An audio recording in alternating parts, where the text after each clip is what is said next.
Imagine a time when cities were bustling with life, trade routes were thriving, and powerful principalities ruled the land. Then, seemingly out of nowhere, a storm of destruction swept through, a storm called the Mongol Empire. So here's the scene. It's the mid-13th century, and Kievan Rus, once a dominant power in Eastern Europe, is already showing cracks.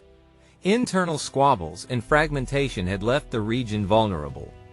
Enter the Mongols, led by the fierce and strategic Batu Khan, grandson of the legendary Genghis Khan.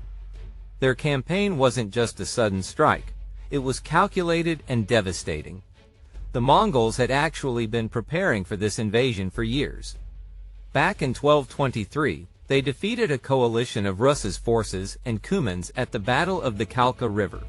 But this wasn't a full-scale invasion, it was more like a reconnaissance mission, gathering intelligence about their enemies. Fast forward to 1237, and the Mongols were back, this time in force. They began their assault by crushing the Volga Bulgars, and then set their sights on Rus. City after city fell. In 1237, they laid waste to Ryazan, and by early 1238, Vladimir met the same fate. The Mongol army was massive and relentless, moving with speed and precision, leaving nothing but destruction in its wake. The grand city of Kiev, which had been a symbol of Kievan Rus power and culture, was sacked in 1240. It's said that out of 50,000 inhabitants, only a few thousand survived. The fall of Kiev marked the end of an era. Kievan Rus was no longer a unified state. It was a shattered collection of territories, some completely destroyed, others left to pay tribute to their new overlords. But not every corner of Rus was equally devastated. Some principalities, like Galicia, Volhynia, and Novgorod, managed to avoid complete destruction. Still, even they weren't truly free. The Mongols demanded tribute, forcing these regions to acknowledge their supremacy under the Golden Horde, the western division of the vast Mongol Empire. It's wild to think about how all of this unfolded. The Mongols didn't just invade, they conquered strategically. Their armies were led by Batu Khan and the brilliant general Subutai, and they were relentless.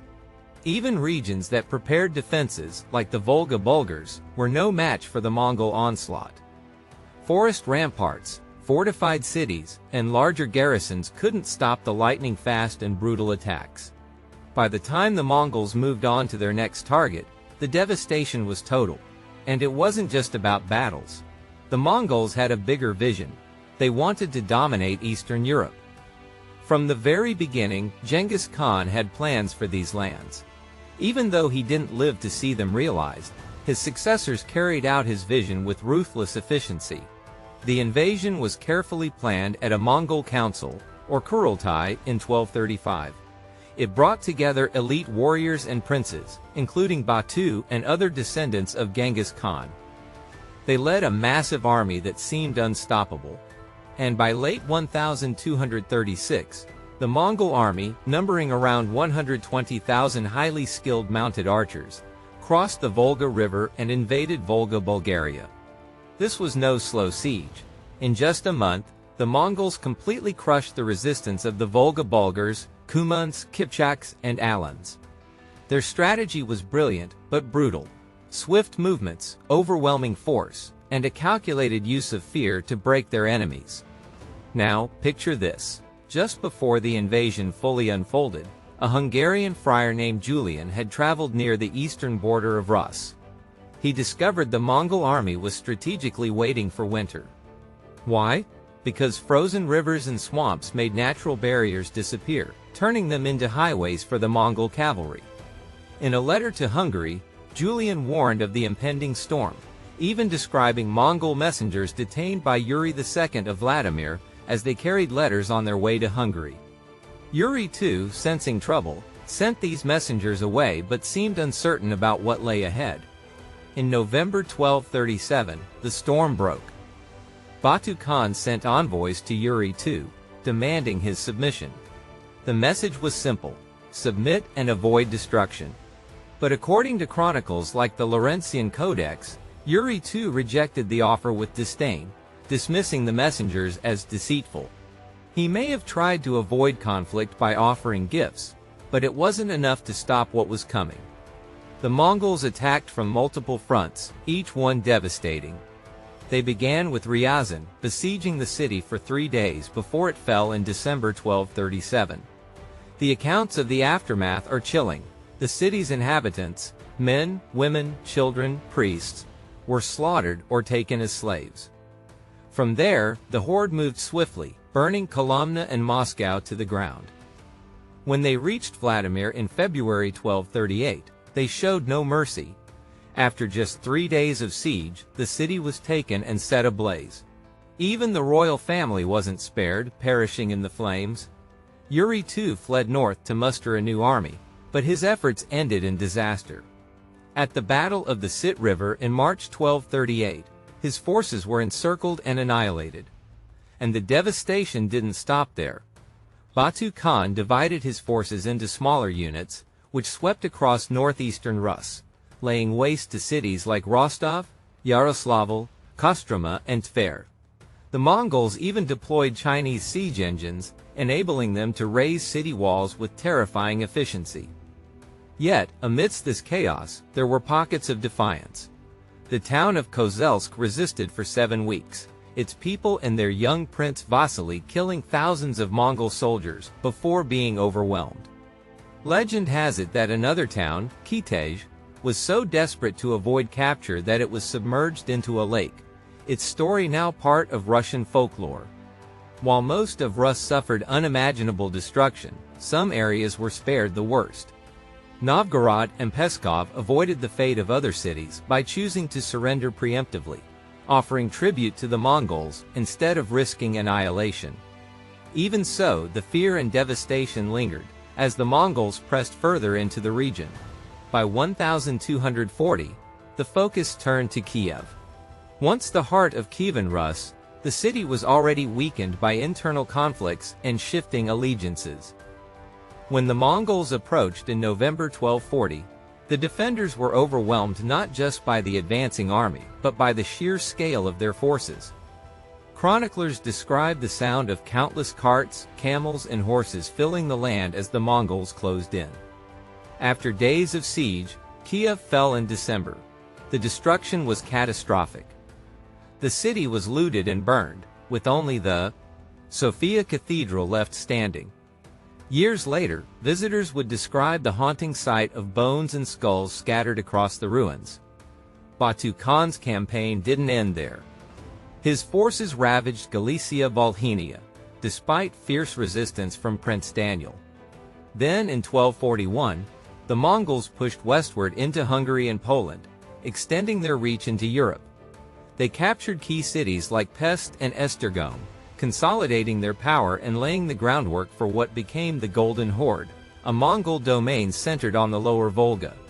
And in 1246, Giovanni da Pian del Carpine, an envoy sent by the Pope to the Mongol Great Khan, passed through Kiev. His observations paint a grim picture of the destruction left behind. He described a city that was once bustling and densely populated but had been reduced to ruins. Only about 200 houses remained, and the few surviving inhabitants lived in complete subjugation. The land surrounding Kiev was littered with human remains, a haunting testament to the scale of devastation. The impact of the Mongol invasion wasn't uniform across the territories. While some areas like Kiev were almost obliterated and took centuries to recover, others managed to adapt and even thrive. Novgorod, for example, continued to prosper, largely untouched by the invaders. Moscow, on the other hand, began to rise as a significant power under Mongol rule, marking the beginning of its journey toward becoming the center of a unified Russia. Moscow's ascent can be directly tied to its relationship with the Mongols. By aligning themselves with their overlords, the rulers of Moscow gained privileges that helped them consolidate power. A key turning point came in 1327, when Ivan I of Moscow collaborated with the Mongols to suppress a rebellion led by the Prince of Tver. This move not only eliminated a rival, but also strengthened Moscow's position as the primary intermediary between the Mongols and other Russian principalities. Over time, Moscow attracted wealth, people, and influence, setting the stage for its eventual dominance in northeastern Rus. But the road to recovery was uneven. Many cities like Vladimir, Suzdal, and Pereslavl-Zaleski were repeatedly targeted by Mongol raids throughout the 13th century. This constant threat forced populations to migrate to safer regions, often toward the northern territories or the vicinity of emerging centers like Moscow and Tver. These migrations helped reshape the demographic and political map of Rus. The invasion also left deep scars on culture and economy. Many flourishing crafts and industries regressed or disappeared entirely. Stone construction, a hallmark of pre-Mongol architecture, came to a halt for decades. Cities that once thrived as centers of trade and craftsmanship struggled to regain their footing, leaving Russia economically behind Western Europe, which was entering a period of rapid growth. At the same time, Mongol influence permeated the political and administrative systems of Rus. Practices like taxation, census-taking, and military organization bore the imprint of Mongol systems. Even the postal network and hierarchical structures adopted by Muscovy had roots in Mongol administration. This influence extended to society and culture, with elements of Tatar language, traditions, and even family names blending into Russian nobility. Over the centuries, as Moscow grew in strength, it began the process of gathering Russian lands, bringing fragmented principalities under its control. The turning point came in 1480 with the Great Stand on the Ugra River, which marked the end of Mongol domination.